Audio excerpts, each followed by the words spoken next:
time, I'll go ahead and start. Your mayor will join us a little late, and we can go ahead and get started for the pledge. I pledge allegiance to the flag of the United States of America and to the republic for which it stands, one nation, under God, indivisible, with liberty and justice for all. I always feel like saying that. All right. Well, it's exciting to have us all back. We're excited to have you back. The gang is almost all here. I'm excited to be here. Thank you for your patience with me, and thank you for taking such good care of Kobe, who sat in for me. And in fact, that went so well, I may have him do some more. Yeah. Honestly, we're thankful for him as well. He was very helpful. Very professional. Yeah, we liked him a lot. And I'm, But not more than you. No, I'm so proud. Maybe more professional. Jokes aren't as good.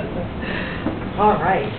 If everyone had a chance to review the minutes and approve, if we can have a motion to approve our minutes from June 4th. Motion to approve. I'll second it. Okay. Dr. Boxon? Yes. Dr. Brunt? Yes. Dr. Fleming? Yes. Robin? Yes. Kathy? Yes. Dr. Osan? Yes. Thank you. All right. And for announcements, it's hard to believe we're edging towards the end of summer, so our next meeting will be September 3rd. I do have to announce, Dr. Stamp put in her intent to retire back in January, and with hopes that maybe things might get going with the new health officer by the beginning of summer, and that came and went and didn't occur. However, in the interim, we do now have 2 applications that have come through. One we have started and have gone through a significant vetting process. The second one came a little later, so we're in the process of doing so. But we're hoping to get the second applicant caught up here in the next week, and then we'll be reaching out to the board, a presentation to the board to set up an executive meetings to interview our new applicants. Also with the understanding of whoever we do choose and recommend will be subject to approval of the commissioners. So I think we'll have some extra meetings coming up shortly for that. Exciting turn of events. Well, thank you, Dr. Sam, for being so patient. As soon as we said how much we all appreciated her, it was like that. That's I know, beginning to right? wane. I'm really happy to be here. I bet. It is not a problem, and it will be very when I do finally go. Certainly with me. We appreciate you greatly, and she's been so helpful in this process, in speaking to these new applicants, and discussing with them what this position entails, and giving them all of that. So it's, it's a blessing that we have her around to do all of that and help with this process as well. I have spoken to both of them, and I really wanted them to understand, if they were serious applicants, to understand really what the job entails, because it's not a typical medical position. So. And they didn't run? I did not undersell it, but I did not sugarcoat it either. So I think at least. So I don't know. They're both still interested in being interviewed by the board, and they know that has to come too. Yes. So. So that was our new announcement. For new business. Right, so we have a budget, a proposed budget, that we would like to present to the board tonight for approval. And if it pleases you, I would like to start at the end with the last fund, if that's okay. It's a lot easier to explain them kind of from the bottom up, because we have a lot of those grant funds that we can kind of talk through and knock out of the way, and then it kind of explains some of our other funding. Is that okay with everybody if I start down there? All right. So from the last page of what you Yes, said, so, hold on, I apologize, I have the first PDF. The tobacco grant? Yeah, the tobacco grant, I think it's 89.0 or 17. 8917. Yes. So this grant was a 2-year Health Initiatives and Challenges grant that we started in June of 2023. So it runs June 2023, or July 1st, I apologize, 2023 through June 30th, 2025. This grant was to join with the Tobacco Coalition to hire the health educator to go in and actually present the evidence-based anti-vaping program to the schools. And so this is the hourly and the FICA to cover that position. Because this is one of the core services, and this is a partnership that's really important and something that will continue to carry forward, what we've done is once this grant fund is depleted, then this individual will still remain as an hourly individual and will go into our Health First Indiana Fund as an hourly paid employee. So we'll talk about that there. Does anybody have any questions about that? All right, so then our lead grant, so this grant ended. So this was another Health Initiatives and Challenges grant. It was, it started a year earlier and it just ended on June 30th, 2024. It was to pay for our lead risk assessors, case managers, or inspector and risk assessor and our case manager. So anytime they had any interaction with a patient, then we would receive reimbursement for that. There is a little bit of money left in the fund from the last reimbursement, with which we will purchase some lead testing supplies that we're going to need going forward, and that will be gone by the end of 2024. So that's why this is a zero. We won't have anything to appropriate there in 2025. Does anybody have any questions about that? And so the thinking of that is that they're not going to do these grants anymore. It's going to be part of our HFI fund. Yeah, exactly. So those Health Initiatives and Challenges grants, that was the idea, was to get everybody working in those areas of core services where they had need in their community.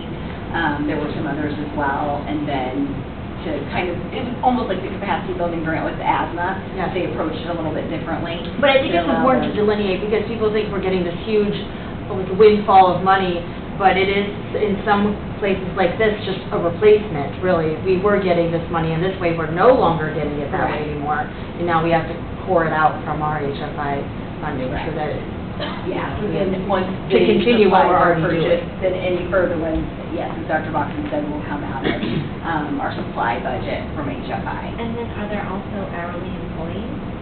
No, No. we have salaried employees that, Employees, okay. Yep. Yeah, so one of our nurses is a case manager, and then all of our environmental inspectors, Dan and his whole team are all inspector and risk assessor trained. Which is no easy task. No. A week worth of classes and a few exams, so.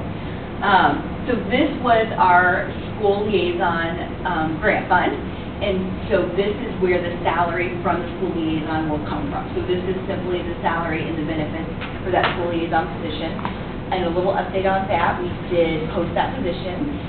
We received 8 applicants and are conducting 6 interviews. So 4 have been conducted. We have 2 left on Thursday, and so we hope to have someone, or to extend the offer by the week of the 12th. So that's our hope for that.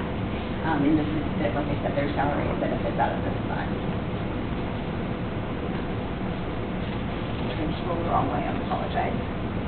So these 2 funds, the COVID testing fund and the COVID immunization grant, this is funding that we are no longer receiving any more funding for. So what is left in these funds is some of the first monies that we received during the pandemic, when the state was sending them and they didn't have, it was to help with the response, but it didn't have to be allocated in a specific way.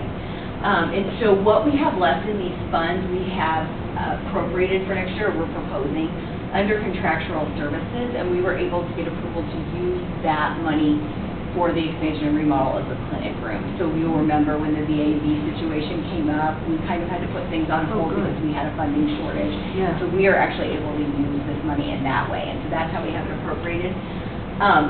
The bids for the remodel, I think it was in my report, actually came in very well. And so we should be under budget, and we should need all of this in that way. That We never can talk happens. about it next year, but we just want to make sure that these monies are set aside for that. Good, well done.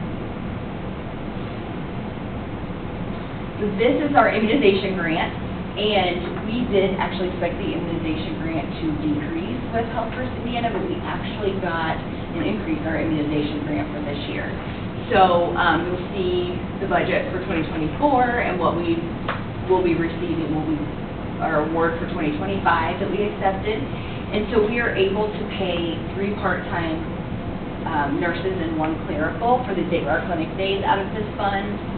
And then also, we were able to pay for all of our immunization services, some of our maintenance agreements out of this, so Stericycle, our Lamarville boards, you'll notice they're always immunization subject matter, so that comes out of this fund as well.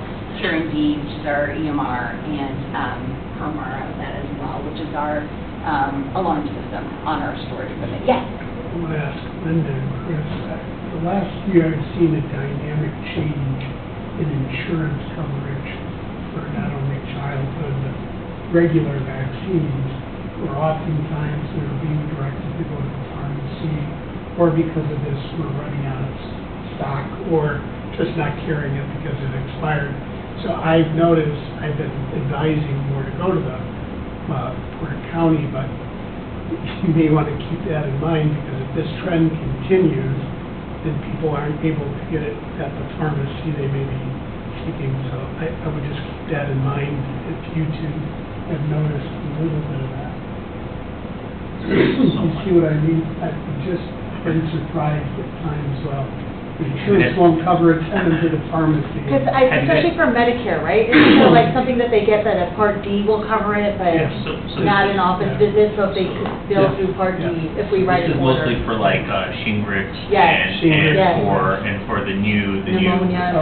RSV vaccine. I haven't had too much of a problem getting pneumonia vaccines covered. Obviously, that's Medicaid's about still it. an issue. And TDAP.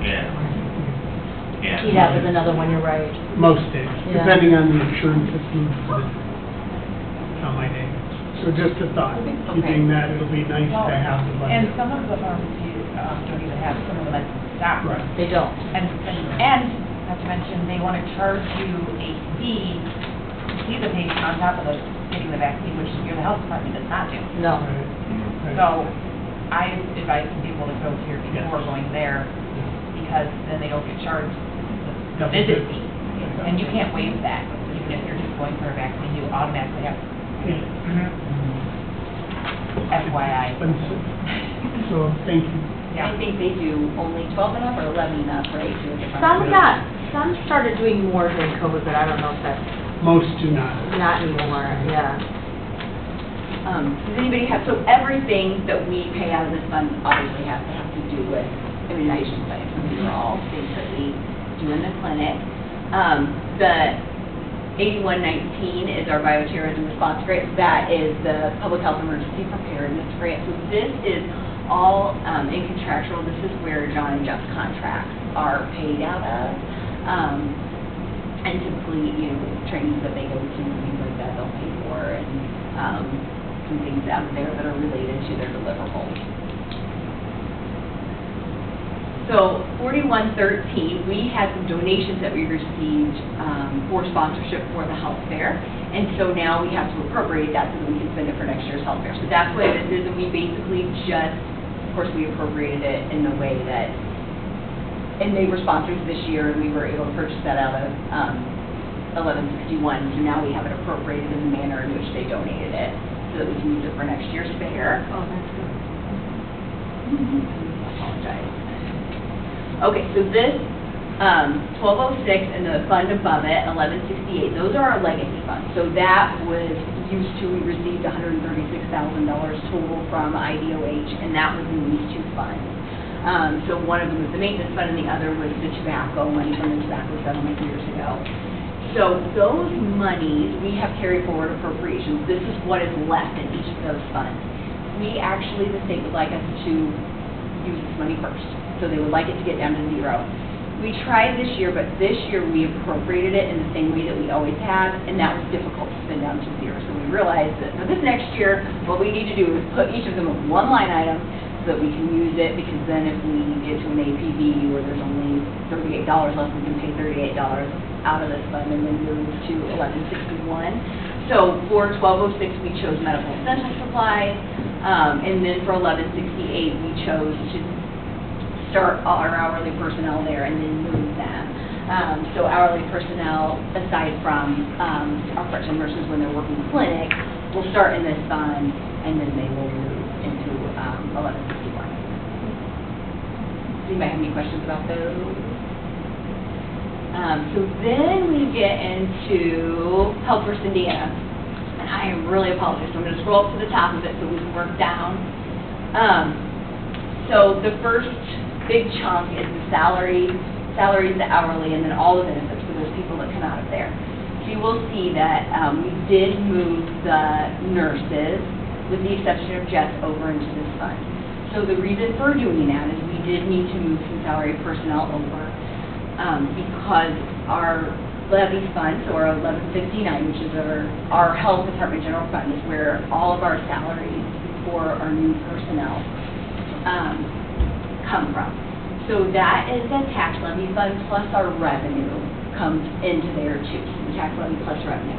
So the thing is that over the last several years, the tax levy has pretty much plateaued. And then we also had the wage study, which was amazing because we were able to bring all of our staff up to what they should be making as industry standard in our type of local government. And then each year we also get a cost of living increase, which is also amazing. But at that rate, we are able to sustain all of those salaries because, in addition, there has been legislation that has passed that's limited our income as well, our revenue as well. We've had some different septic legislation that's come through. We're not allowed to charge our installers right now. We've had legislation that came through this last year that caps the fees that we can charge for mobile food establishments. And so we knew that we needed to make that change, and then that will keep both funds, it will keep our health general fund really helpful. Does that make sense to everybody? Like, we had to move some over. We just kind of chose to do that because we really have to watch with the inspectors not getting to the 40%. And so we chose to move over the public health budget. Does anybody have any questions about that part of it? So as we move down, office supplies, we did appropriate, or we're proposing to appropriate more in this section because of certificate paper. So that is something that's very expensive to purchase. And because we are setting some aside for the vital records and being able to offer those services at any time, anywhere, we set them aside. In addition to the fact that the plan is for the state to allow people to go to any health department to get their birth or death certificate. So once that happens, we do, and they're not ready yet, but once it happens, we feel as though we will get a lot more customers for that service. And so we want to be prepared for that, and so we feel like it would benefit us to be able to have that certificate paper on hand, kind of get a good price on that, and be ready to be able to purchase that. Uniforms and clothing are the same. The other supplies we bumped up a little bit because included in here are some cleaning and educational supplies for some of our programs. The way that these are allocated, we put in very much in line with how we report to the state. It's going to be a lot more helpful to us. So where we might have had that located down in levy distributions before, we kind of moved it up in here because of the way we have to report it to the state. So that might be things, through the asthma program, or even through our lead program, where we would be purchasing those supplies to provide. So that's why that increased there. Medical and dental supplies we did increase so when we purchase vaccine, none of that can come from the immunization grant. We are allowed to purchase vaccine through it, so this is where all of that vaccine purchase comes from. So in particular, we had a situation this week with the cholera where what we normally order, we weren't able to order, and when Kendra called to place an order, it was going to replace with something else, and the price at the time we were quoted was more than double. Now, she was able to call and negotiate a different price for a supplier, but it still is $50 more per dose. So while that's a travel vaccine, and people do pay for those, that goes into our revenue in 1159. So we need to be able to make sure that we have plenty of money in here to purchase those kinds of things.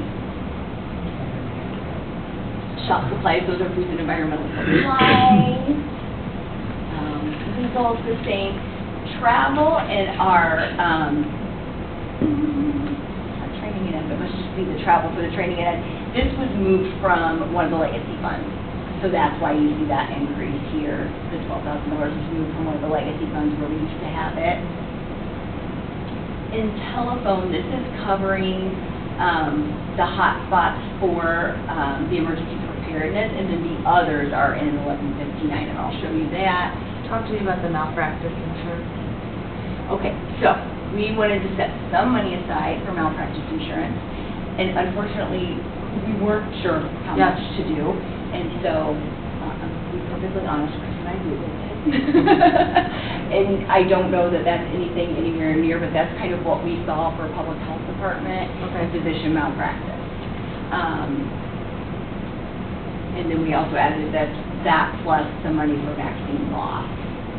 And that would be if we expand our services for a health officer Correct. to offer. Yes, that would be if one of our candidates was interested in offering services and we expanded to offer telemedicine. I think it's smart to set stuff aside. Yes, and we know that we may have to come and Yeah. appropriate if we get a Sure. quote for that and we find out that that's not in line at all, so. So that's just for physician malpractice, not nurses? Yes, and so that's a very good point, because depending on what services we're offering, and, a nurse, and if they aren't typical public health services, then we may, Have to include that. we may need to include nurses as well. And most likely, we're very smart to do. Yeah.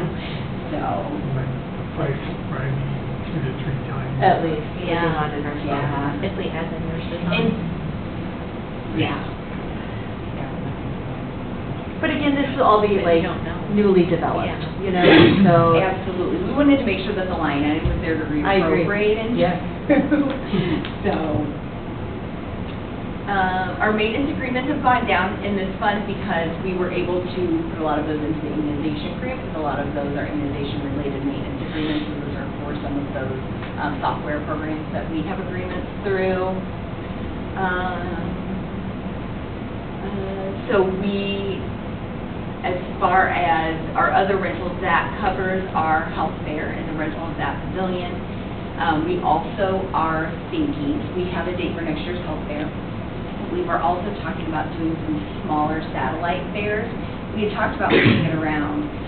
The thing is that after having it here, it really is such a great location because of Park Plaza and all. I had to offer the splash pad, the location of the office, because there was so much that we were putting together for the 2 weeks ahead and getting over there. And so we had talked about doing smaller things at other satellites, and so that will give us room also to do those rentals. And then also our storage that we have, which we are trying to pare down as much as we can to pay as little as possible for storage. This is for the dues and subscription. Our health department's a part of NACHO, is the National Association of County and City Health Departments. And so that is $1,000 a year. So that's the dues and subscriptions, the contractual services. So the reason that this is so high, or went up so much, is because that is the 10% set aside for the remodel from 2024's HFI budget and 2025. So that's why the big jump in that will be. That's different than what we got, right? Than what you sent us? It shouldn't be. I don't know what I'm looking at. I had 21, but maybe it didn't have that capital. I don't know, maybe it's in a different fund, that's the contractual services for. 79, I'm just trying to follow along. Yes, no, I wonder, are you on 1161 Yeah. or? Oh, maybe. You're up on the top. Okay. 1159 or 1161? This is 1161. Okay, I'm Yeah. 59, okay. Does anybody have any questions about any of that? What's Luna language service? So Luna Language Services is for translation services. Oh, So in 2024, we were able to get a lot of documents translated so that we have them in languages, patients' native language, or many of them, and then we will continue to be able to do that. So that's a good question, because the state is actually working to, they receive federal money that they're trying to use, and we're going to talk about IHI in a minute, but language services is one of them as well. They're trying to get a large cooperative agreement and allow us to sign on, and then they will pay for any health department that signs on for the first year, allowing us to then continue on with that in the future if it works out well for us. So language services is one of those. It is taking a long time for them to find somebody that can meet their criteria for language services, so we did want to make sure that we appropriated some this year as well for that, but mostly for spoken language. So we believe for a large part we got some of the paperwork translated, but we want to make sure that for spoken language, if we need to call, that we have the ability to call and have an interpreter on the line. Down here, furniture and fixtures, so that's for the new spaces. We did bump that up a little bit this year just to make sure that we've got things for the correct furnitures for the spaces. It's kind of hard to determine how much of what we have we're going to be able to use. And then this is that big chunk of distribution. And so what happens up in the auditor's office is that everything's in this 50,000 line item, but then they break it down into these projects. And we kind of worked together, Chris Kendra and I, with the auditor's office this year to kind of realign these so that all the transportation projects are in transportation, our health screening services, the YMCA, so it really, now that we have some agreements and some projects, it breaks it out even more. Now, of course, this is more. The state asks us to spend plan for all of it, and so we have it all appropriated, knowing that they actually gave us kind of what everybody's doing, and so it was really nice to look through and be like, yeah, this was a need, and we probably could do this. So anything in here that we haven't already brought before the board, either as something for us to do or the partnership agreement, you know, it will be approved through the board 100% first, so we'll kind of do what we did at the beginning of last year, or 2024, where we go through and think of things that we've seen and our reassessments of where we're at with our needs and propose to implement ourselves, and then also have partners come as well.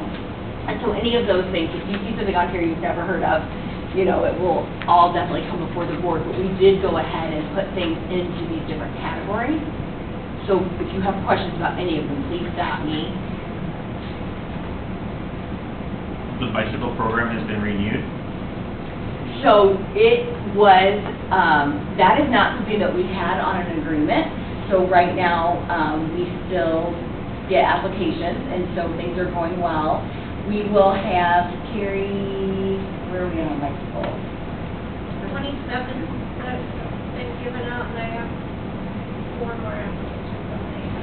So just like everything else, we'll run the program, and then we will do a reassessment of that, and of course, you know, talk with the board about it at that time and kind of let you know where we're at, and we'll check in with everybody and kind of see where they're at and how they're using it, and if we feel that that's successful. So right now, it started in March, April.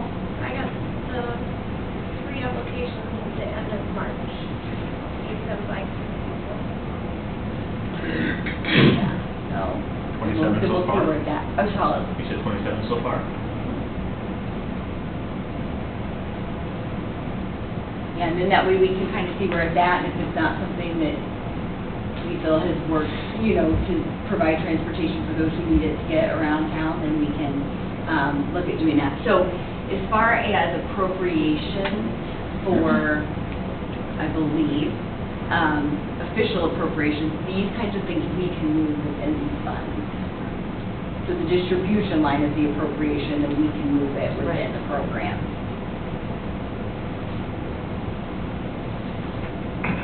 I did want to point out with the hardship fund, so when we're on the environmental side and we're talking about hardship fund, those are things where if somebody needs that hardship fund, then most likely it's going to be a service that we're going to hire and pay. In the case of vital records and nursing, it's a hardship fund. It's something that we are waiving internally, and so there, of course, we've had to say, okay, well now how do we recapture this? So that has to stay within this fund, and so we talked with the auditor's office, and what we're doing is we have a spreadsheet where we're collecting all of that information, and then we'll decide when it gets to a certain amount, or maybe we do it every quarter or every 6 months, then we will go before them and ask for that money that's in that fund to be reappropriated into medical and dental supplies or other supplies where it needs to be used. And didn't you add it to the hardship fund that if it was over a certain amount, that it What would did we come? agree to, 1,000? Yes, I think it was, We valid for 1,000, that it Yeah, will I come was to gonna us. say, I couldn't exactly remember the Yeah. amount, Yeah. but. yeah, absolutely, that it would be a presentation to the board and you guys would approve it. And Carrie, Yeah. student health, Yes. who are the students? Like, what is, So this could be any students at school or other youth is it serving K-12 or college, university, what? That is, I mean, I think that most of our thinking and most of our emphasis has been on K-12, but that wouldn't necessarily have to be the case. I mean, definitely not, particularly with anti-stigma and mental health and, yeah, absolutely. Yeah, spiritual support, I mean, all of Yeah, that. all of that, I mean, no. I have many students that I know email me or come to me, they don't have money for food, they don't have money for gas, they don't, you know, like, Yeah. and they're college students, I mean, so I just didn't know student kind of specific definition, or if we decide what student. Yeah, we can decide what a student means. And I apologize, when you asked me, I thought, I think when we think about it, we're thinking mostly K-12, but you're absolutely right. Yeah, there are a lot of needs in our health district. Yeah. Anybody have any other questions? And I apologize. No, it's good. It's a lot easier to understand this It time is. around than this time last year. Oh. We've come a long way. And then this is our health department general fund. So this is very confusing, but the commissioners have a commissioner's general fund, and we are not a commissioner's general fund department. So none of our funding comes from their general fund. So if you go to any of the budget meetings, they'll talk a lot about the general fund. That's their general fund. So this is our health department, our 1159, when you hear us talk about that.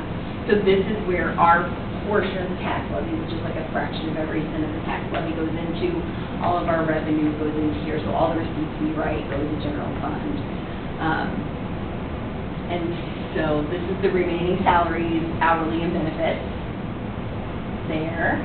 I will just point out changes unless there's something specific that somebody wants to address.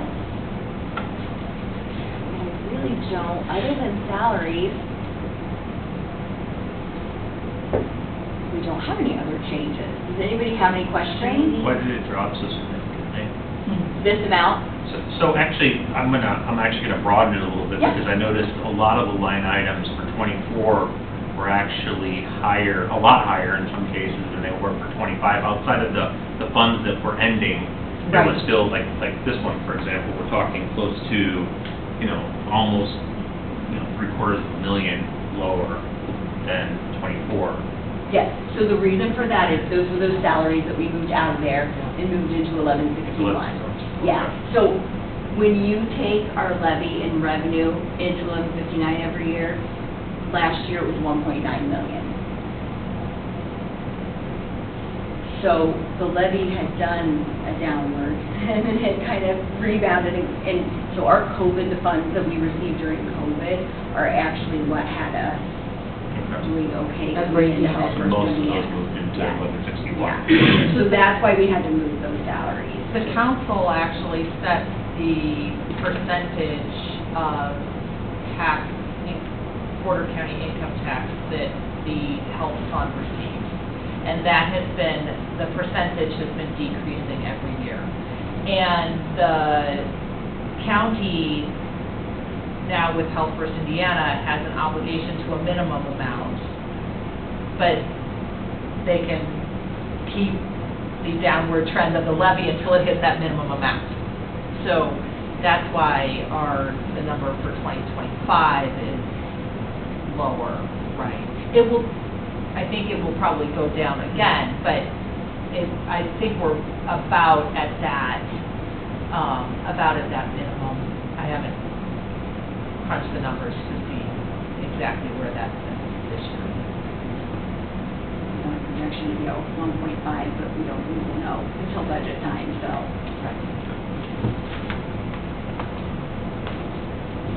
Questions?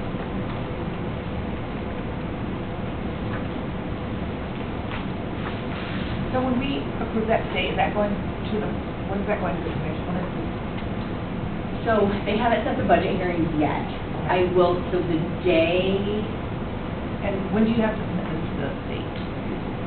so not to the state. So to the state, we don't have to submit a budget, we have to submit a spend plan. Okay.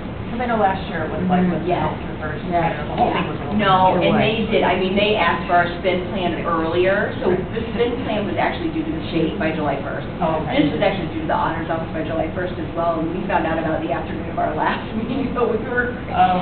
but, this is not, nothing has gone to budget time yet, and the state thing is not a budget, it's a spend plan, so like, I could go tomorrow morning if you guys are requesting a change, and change that immediately. Okay, that's what I was So just trying to that's, get, like, yeah, a lay of yeah, the land. not a.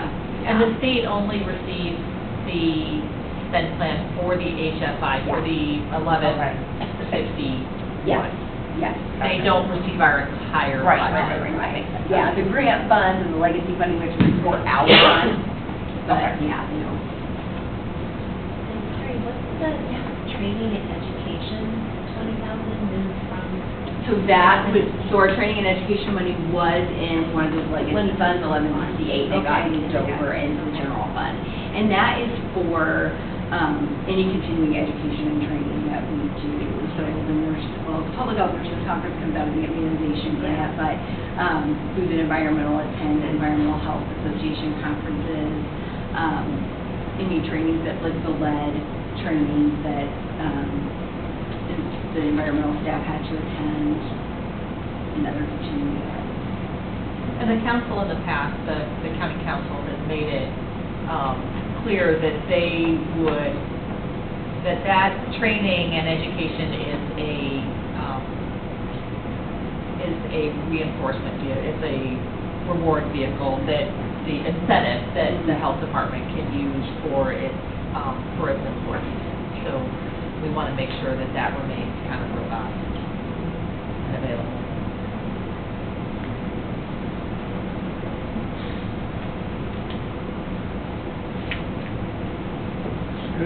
Very good. So do we need a motion to approve this budget at this time? Okay. So we can entertain a motion to approve the 2025 Health Department budget. I'll make a motion to approve the 2025.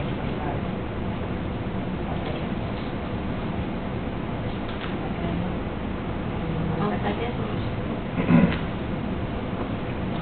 Dr. Boxell? Yes. Dr. Brunt? Yes. Dr. Fleming? Yes. Robin? Yes. Kathy? Yes. Dr. Rosan? Yes. Thank you. Good job. And then, It is a lot of work. We've come a long way. We've come a long way. I didn't want to say, Yeah. I remember the days when the budget was a page and a half. I know, I was thinking that as well. And that's about as much money as we had to spend. No, yeah, $156,000. Yeah. So I'll be really quick on this.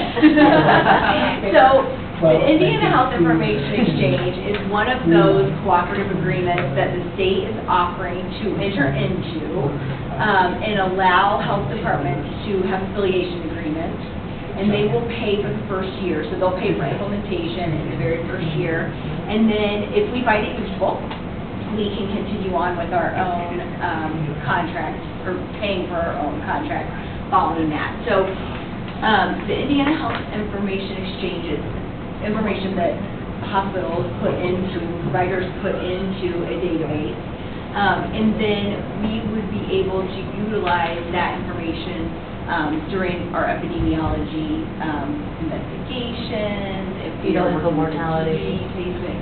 So it's not, we can't pull reports on general trend data. Okay. So it is not, so for example, I wouldn't be able to go in and pull up any of your health information, or it has to be someone who we've established as a patient, so we have a patient connection with them, and then we don't have all the details, but Dr. Stamp was saying she's seen it, that is, then through your EMR, you can connect to that patient's information from the hospital.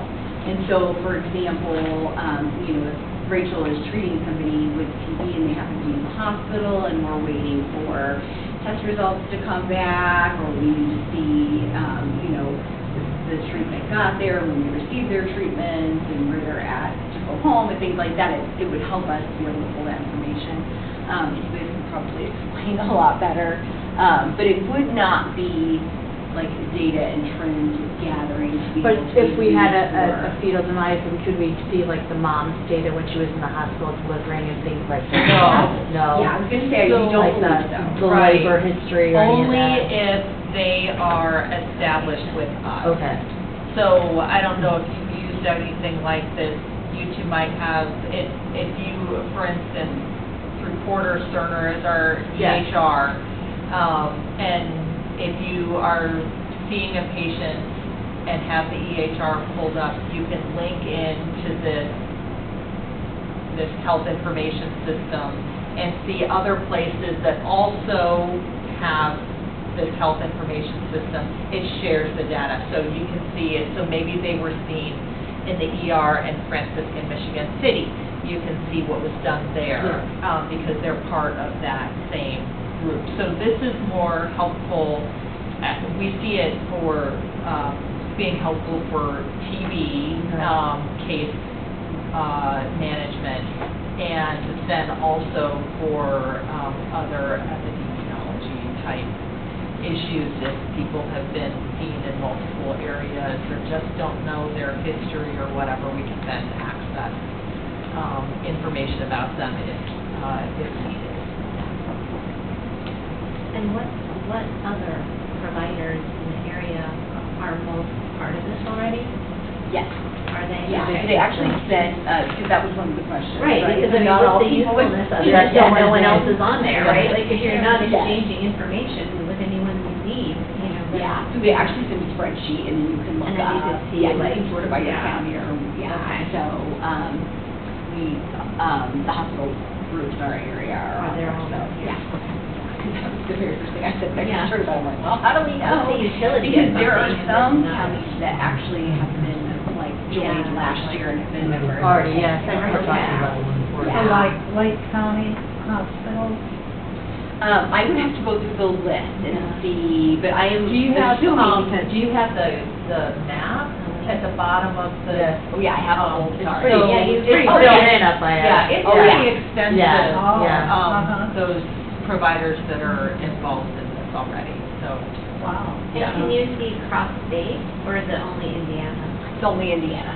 Because, I mean, when you think about all the patients that we see who also Yes. have services Yes. in Illinois. That's a really good I question, mean, though. if- I think that would if they be. have For us particularly, where Yeah. we're located, yeah. any interjurisdictional kind That of. we asked, I know we can. Did you do ask? the state of Indiana, Okay. Yeah. I mean, because that is really important. Right, because Haley was on the call, and actually, the FEMR team was kind of in talks with them to find out if we host the FEMR program, if we might not have access in some way, and so that was one of her questions, because with Chicago, you know, if we have, you know, premature birth and things like that, then oftentimes Yeah. they're transferred, Yeah. and, yeah. So, yeah, that would be a good question to know in the future. Oh, yeah, Ms. Anderson, that's right. So there is a substantial, and I said today, substantial paperwork associated with signing on. No cost associated for the implementation, and then once implementation is completed, we get an entire calendar year, which was another thing I was worried about, because the government doesn't move fast, so it's really going to take you a long time, and from each county's implementation, and we would get a full calendar year to use it and then decide.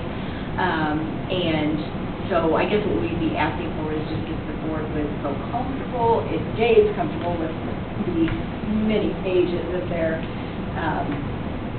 what is, you know, the things that we have to read and then sign off on in our agreement, if you would be comfortable with us trying it for the year and then revisiting it, when it came time. So You the- feel that it would be helpful? Me too. The girls really do feel that it would be helpful for, Jess, do you have anything to add to that? I'm sorry, I can't. Here it is, if you, I mean, it's not.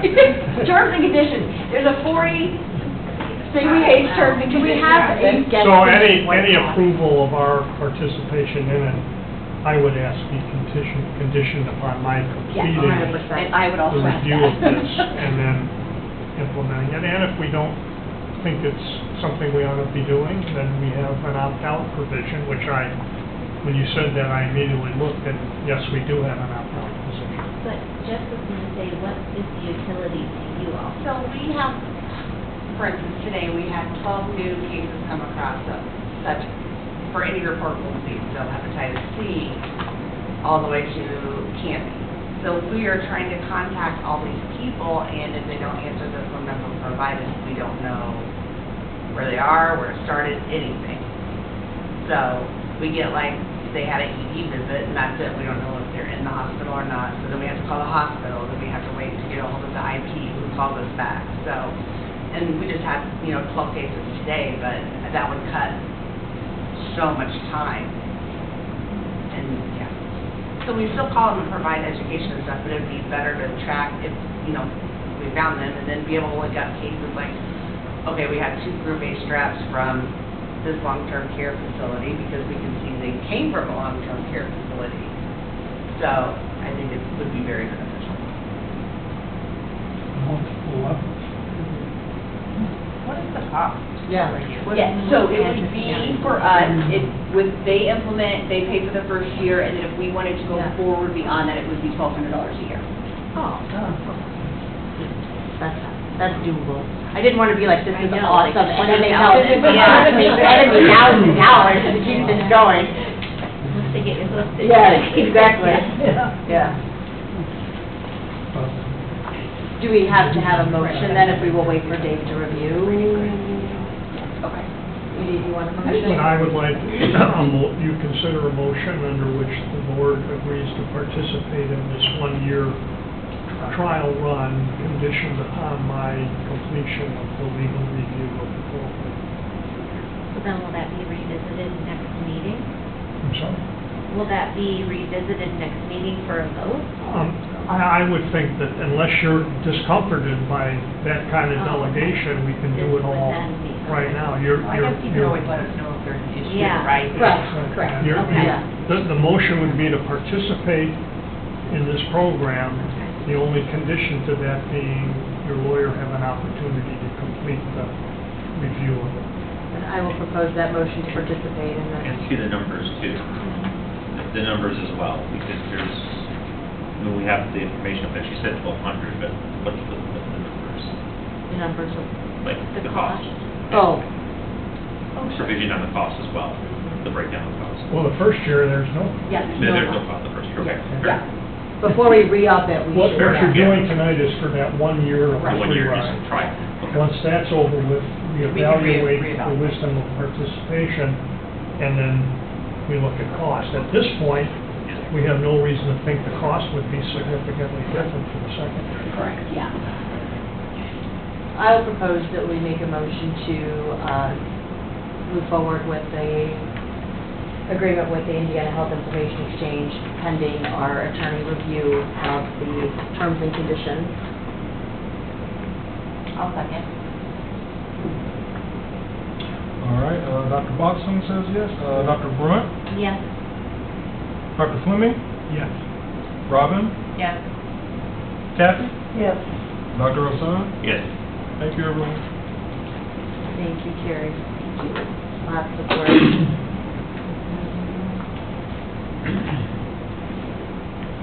Are you good? Anything else that you felt like you needed to include? You're good? Yeah, not during the I clarified it well, and then hearing what you had to say really helps. Thanks. Sure. And you could do it. I can handle. So we will, no old business listed, but the report of our board attorney. 2 matters under my report area. The Public Health Emergency Preparedness Grant is kind of a joke around us because it's supposed to start on July 1st and we never get the grant till July 30th. Thank you, State Department. This is federal, and in fairness to the state, this is federal pass-through dollars. And they don't want to be passing through dollars that they don't have a firm commitment from the feds, and so but we're at the bottom of the tree, and so we get our stuff late. So it isn't at all unusual to be talking about a position that's funded by a grant that starts on July 1st. And the other thing is, remember, July 1st, this is a problem for a lot of areas. July 1st to June 30th is the state year for their financial stuff. We're on a calendar year basis, so just that difference makes the train not run real smoothly. But we have the grant, I've reviewed it, Dr. Stamp has accepted it and signed it, so we know that both of the positions that we fund through this grant, and that's John and Jeff's positions, will be funded, and they completely understand that this is a 1 year at a time situation. And we're so fortunate to have both of them because they do excellent work. So I'm in the process, having gotten okay that the money is there, of finalizing the agreement, and both of these positions are independent contractor positions. They're not employee at the request of the county council. So I'm going to meet tomorrow with John to finalize all the budget items like you went through in terms of the budget. It is constrained, obviously, by the grant. We're not going to spend more than the grant. Because these are independent contractors, the relationship they have is not directly through Dr. Stamp and Carrie, but with the board, and specifically with your chairperson. So and again, to avoid another month's delay in all this, I would ask that the chairperson entertain a motion authorizing herself and I to meet with both of these gentlemen. The agreements will be virtually the same as they've been in the last couple of years because the grant dollars are basically the same. We have run into a little bit of a problem with the allocation of some monies in the past that we're going to have to resolve as part of this agreement, but basically it's going to be the same agreement. And I'd like, if the board is inclined to do so, the authority to work with your chairman and John and Jeff to finalize their contracts and get them approved. John's talking about needing another day up in the air in his helicopter because we don't have a signed contract yet, but that's not our fault. So he's my point is he's a little anxious to get it done, and I'd like to get it done. I'll bring a report next month back, and hopefully that report will be that I've reviewed it, I've written it, and we are satisfied with it, and your chairperson has signed it, and John has signed it, and that'll make John's comfort level a little higher that he's going to get paid. Any questions? Otherwise, that would be my hope and my recommendation. Do you need me to accept the proposal or the board? I'd like the board to Make a motion as stated. to authorize your chairperson and myself to finalize the agreement with John and Jeff within the confines of the grant that we got from the state, and get it approved by everybody and get it implemented so John is getting paid. And Jeff. Motion for all of that. That's a lot. So moved. Okay. Dr. Boston? Yes. Dr. Brunt? Yes. Dr. Fleming? Yes. Robin? Yes. Kathy? Yes. And Dr. Osan? Yes. Thank you. Okay, the other matter in my area is the contract with Dr. Young. This is here mostly for informational purposes. A lot of things fall through the cracks and we don't remember to make sure the board understands this myriad of things that we're doing. Some of them new, but some of them, like this one, has been around for many years. And that's that we contract, again, as an independent contractor, so the contract is with the board, with Dr. Young for our medical clinical consulting contract, which is basically, in layman's terms, our tuberculosis clinic that she runs so capably and so cheaply for us. But we engaged in a 2-year contract process last year. So there's no contract to sign this year. It goes through June of 2025. But I wanted you to be aware that it's out there. It's a contract you have with the doctor. And I don't know, Dr. Stamp, do you want to share it all with the board, kind of what she does for us? So she runs what we call chest clinic every month, And she works with the evaluation and treatment of both our latent and our active TB cases in Porter County that don't want to take their private insurance and be seen elsewhere if they have that. So one of our nurses, Rachel now, works specifically on the TB cases and works with her during Chet's clinic. She recently switched it to the Portage office because that's closer to her, and she does a great job. She helps to coordinate treatment, outpatient treatment for when we get new active cases, to which we have not had any in 2024 yet. Thank you. Till tomorrow. Yes. Till tomorrow. Boy, is she doing a good job. Friday, till Friday at 4 o'clock. Yes. And we compensate her in the amount of $16,800 for those services. Per year, And- per year. Yes, I'm sorry, per year. Again, any questions, I'd be happy to answer them. There's nothing that you need to do or the board needs to do other than to be cognizant of the fact that Dr. Young is out there for the good of the cause. And next year. Next year we need Next to year. review it. And her own malpractice covers the service too, we don't cover her. Right. That's all I have, other than to say I'm happy to be back. The reports of my death were highly exaggerated. I thought they just locked you in the closet somewhere. And sincerely, I mean, I perceive myself as a man of faith, but you really feel it and sense it, and you're going through a significant medical crisis. So thank all of you for your patience, and before you know it, I'll be, my wife has asked me twice already since the surgery was over, when is the old Dave coming back? So I've got it. Well, about Pass it on. 6 months. Yeah, at But it least, depends on what treatment. Yeah. let me tell you, a couple of years.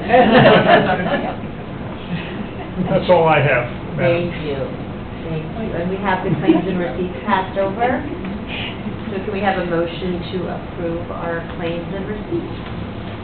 I move we approve our claims and receipts. Thank you. We have Second. Dr. Oshon, second? Okay, Dr. Watson, Yes. Dr. Brunt, Yes. Dr. Fleming, Robin, Yes. Kathy, Yes. and Dr. Osan. Yes. Thank you. Thank you. And now we'll move on to the reports of committee staff and health officer in your order of choosing. I'm gonna do a quick deferral to Dan, he's gonna tell you about something coming up, quick. Yeah, as you know, there was legislation passed, went into effect July of last year, basically affecting the way we, can inspect septic systems. It basically, we're no longer allowed to be more strict than the state code, so it wiped out a lot of our ordinances and policies that we had in place.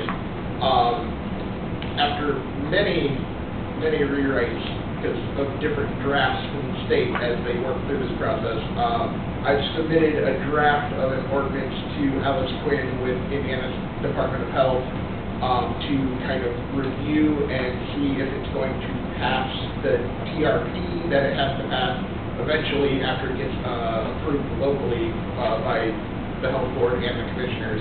Then I got to submit it down to the state, and I want it to make it through. So she's supposed to go over it this week and get back to me with any suggestions, revisions, and then so I'll be bringing that to the board hopefully next meeting. So once they look at it first to make sure they're not gonna request any changes, once that comes back and she's like, yeah, then Dave will review it, because we wanna make sure that it's all, and then we'll bring it before the board, hopefully next meeting. This has If been it's a approved, long- if we Yeah, have- I was yes. Well, we've been waiting for that. Yeah. This is why you came on the Board of Health.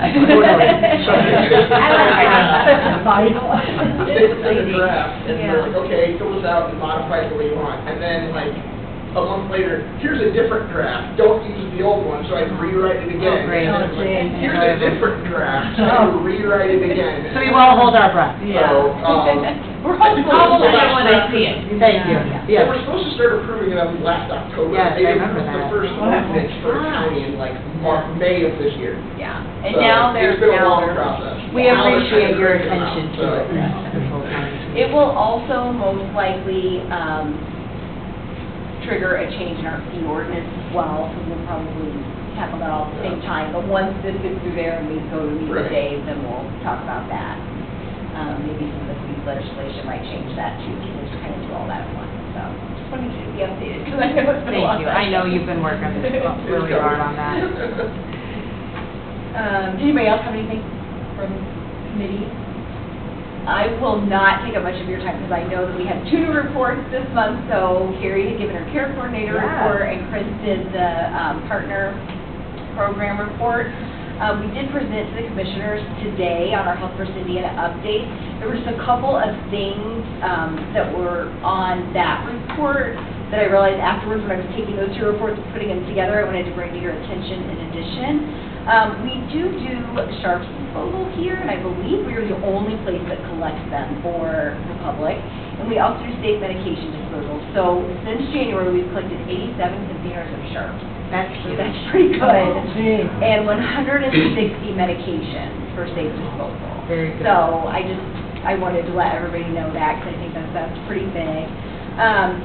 I also wanted to let you know that Chris and Carrie are working with our GIS department upstairs to generate some tracking, some data tracking for all of our programs internally and partner programs. And the hope and the reason that we're going through GIS is because we should be able to do some outward-facing dashboards. So we're really excited about that. So we can do some oral reports to you guys, some specific reports to the public, that might have more information, and then some that are public-facing as well. So we're very excited about that. I did want to make you aware that Purdue Extension they did do their Master Balance class, and so she is promoting 2 of those Matters of Balance classes, and so that is coming up, and she's doing one in the evening here in the county building, and then one at the Parks Department, so that's exciting. And then I just wanted to talk about a couple meetings that we've had as far as, they call it level setting for Health First Indiana, so people who have contacted us and said, hey, somebody told me about this, we might be able to partner together. Can you tell us what it's about, what these core services are, what your KPIs are? So we just wanted to let you know that we've met with the Juvenile Detention Center. We continue to talk with the halfway houses, just to kind of see their whole program and how, our KPIs might apply there. When we've talked with Northwest Health Porter, we have been talking about non-fatal overdose data. And so that we can work on some overdose prevention projects, and we're working for some data collection and some idea gathering for that. I also talked about the school liaison, and I think that going to the beach was a big hit. We did outreach at the beach with sun and water safety, some are food safety, we got a microscope, and Dan got some tick and mosquito samples, and we took a person from every division, went out and just education and talked with folks, and it was very popular, and they have asked us to come back as regularly as we want, so that's Great. pretty great. Well done. And we're still, Where- right. We went to the state park. IDEM actually had great contacts, and someone went up with us who does the water sampling and education on E. coli levels in the Lake Michigan, and so she was there with us as well, educating and getting people signed up for their newsletter and their beach indicator alerts that they have. And she also put us in contact with somebody from the national park to be able to go to those beaches as well. We're still trying to make contact with that. Right now it's crazy back to school, we have fair and then back to school, and so we'll get out into the fall and then set up something regular hopefully for next year. So, Very good. I think that's it. Do you have an update from the health fair in June? That's what I was gonna say. We And haven't then met also, since then. the other thing was, the expansion. Oh, yes, absolutely, Those yeah. are the 2 questions I had. Yeah, Wanted an so update about. the June health fair, and I apologize, I know I sent the administrative report, you guys would have it, so we are in the process still. We got a lot of our vendor surveys back that day, and so that's kind of how we had generated that. It looked like it was on notebook paper with the intern. data, Yeah, that was so we great. gave away Yeah. like 40 backpacks. Somebody had put down that they talked to 1,000 people. I would say we had closer to 500 to 600 people who came through, I would guess, and that's where we kind of got that number in the beginning. We did 20-some school physicals, 27, 28, 40 cardiac heart screenings. Which have returned, Yes. gotten the results. Yeah. Oh, good. Yeah. Andrew got. Yeah. So all of that data that was on there, and then backpacks that we still had, we were able to give out at the fair, which was wonderful. So, and then we have also had them in the office, we've been giving out at the immunization clinic. So, and I apologize, I don't have all those stats right in front of me for the health fair, I'm sorry. It was awesome. It was overwhelmingly awesome. It was. It really was. So, Friday, June 13th, we should choose Friday the 13th for the next health fair. We figured that we could do something with that, and we're excited about that, so. Now, is that one going to be in Portage? Did you guys already decide on the So location? we are going to have that across the street, and then we're going to pick other dates where we go North County and South County, and do fairs. And originally, yes, we were going to move the whole thing. The problem is that location for rain, for shine, for the DJ, the atmosphere was just. I mean, the kids that were in the splash pad and then people just came over. Yeah. It was Very, amazing. very fortunate Yeah. that it's so close. Yeah. Yeah. You can like lug everything. Yeah. Yes, that's Trust, true. right? Yeah. And we did see people coming from all areas Yeah. of the county. Now, I do realize that there's still the barrier of those who can't get here, and so that's why we want to do the smaller ones, North and South. We'll probably like rotate that. We've been doing a lot of talking about that, like, do we do holidays and do, things for the holiday, that kind of thing. And so we need to do a little more diving into what's going to be the best. Anything that involves candy and. Well, like fall, fall Yeah. food shots and Yeah. all that Yeah. between, and then have a fall harvest and candy or whatever. What I've heard. That would be a nice time, You I have to think. pay in there. Yeah, the DJ was amazing. The DJ was great. What kind of feedback did you get from your vendors? From what I talked to them all, as much as it was amazing. Yeah, the feedback was wonderful. Yeah. The only thing anybody said was a little bit too long, because we told people they could not pack up, but people, It slowed down. participants weren't there, so 3 o'clock, it really kind of started to trickle up by Yeah. 3:30. You're saying it was the length of the. Yes. The length of the day. So, and we honestly needed more time to set up, because it started at 10, but we couldn't get over there till 9, and really Oh, yeah. it wasn't even ready for us at 9, we were like pushing our way in, so we needed more time to set up, so we're thinking. It didn't more look that like- way, though. I was there right at And opening, and you guys were good to go.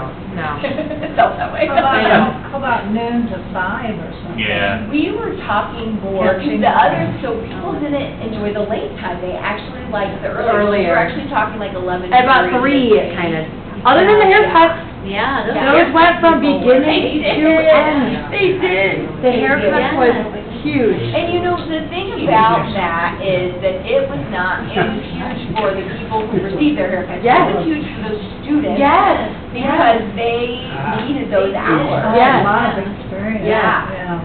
Yeah, and the MAs, we had MAs from that same school. Yes. And the Dorothy from Northwest Health, who was doing the cardiac ultrasound, she went on and on about the MAs. Yeah, So. yeah.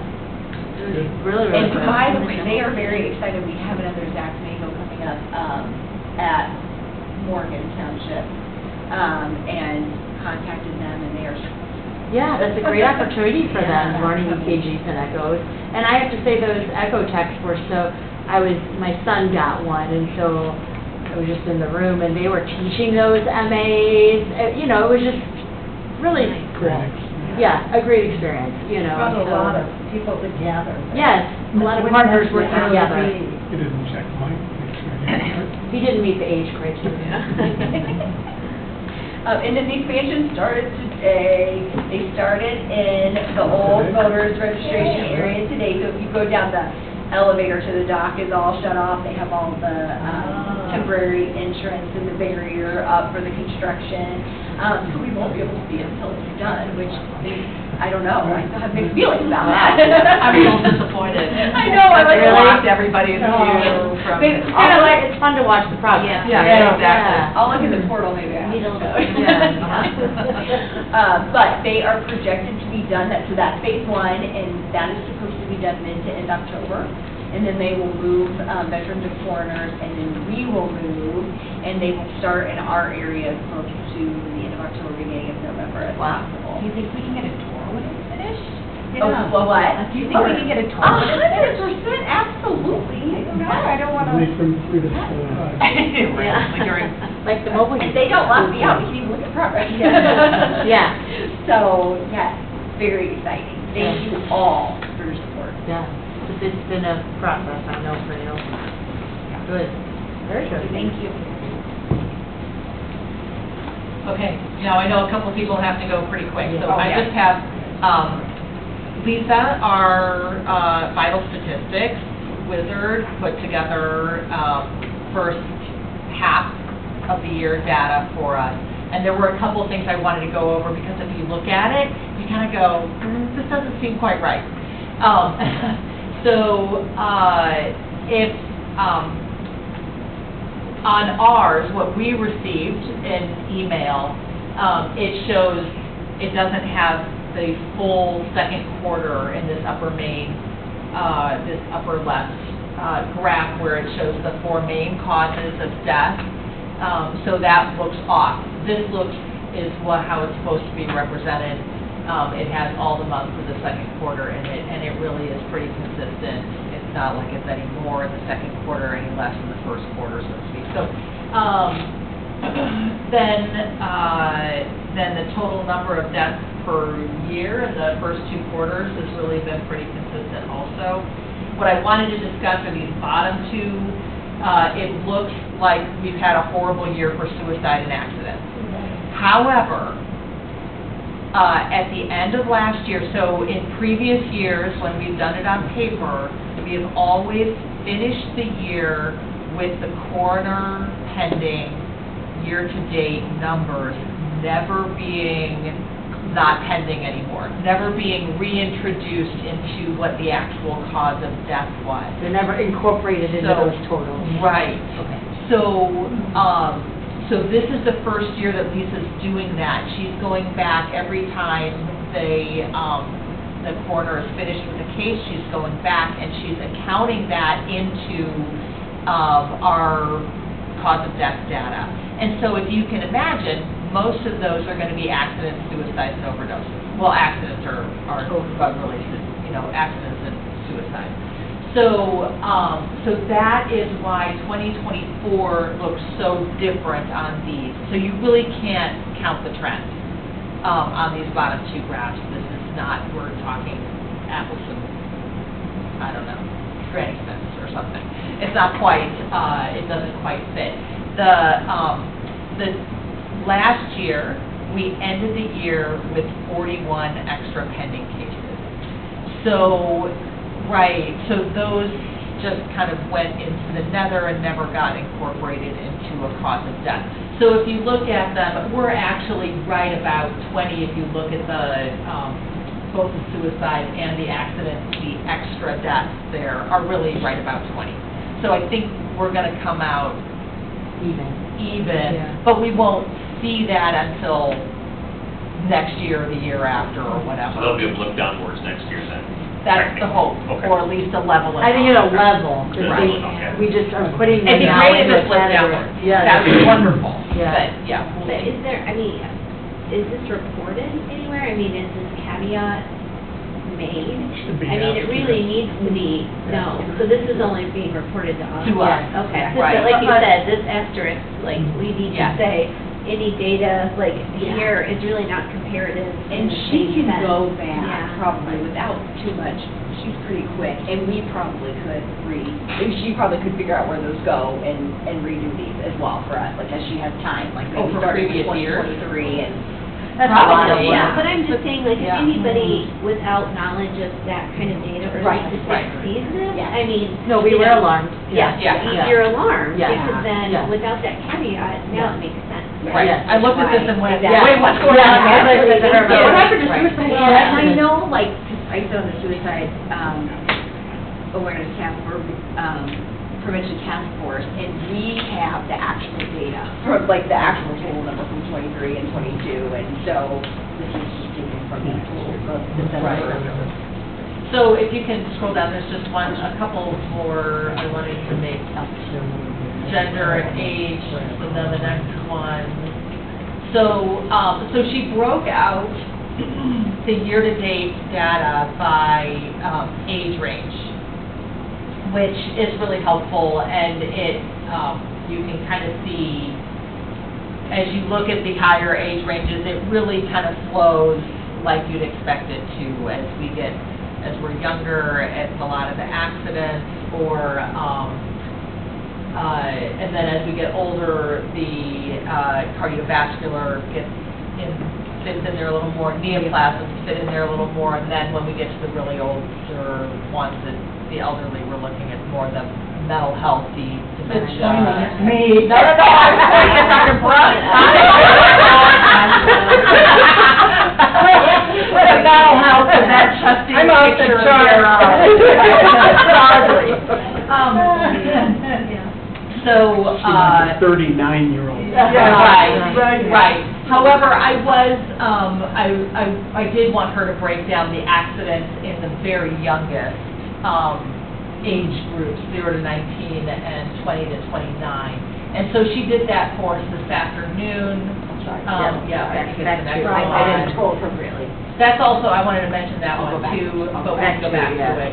So in the 0 to, she looked at the accidental deaths. And really, as you get older, they're all drug-related. How horrible is that? Yeah. But we have a lot of work to do. Yes. In terms of substance use disorder. And then the 0, she broke it out 0 to 30 years. And Co-sleeping. co-sleeping is still a big, it's a killer. Yeah. And then still drug-related, we have drowning and traffic accidents. We might look at those traffic accidents a little more. We've heard anecdotally that there's been more motorcycle accidents this year, but I don't have that to say. We've had so many of those last year and this year, that kind of information I don't have.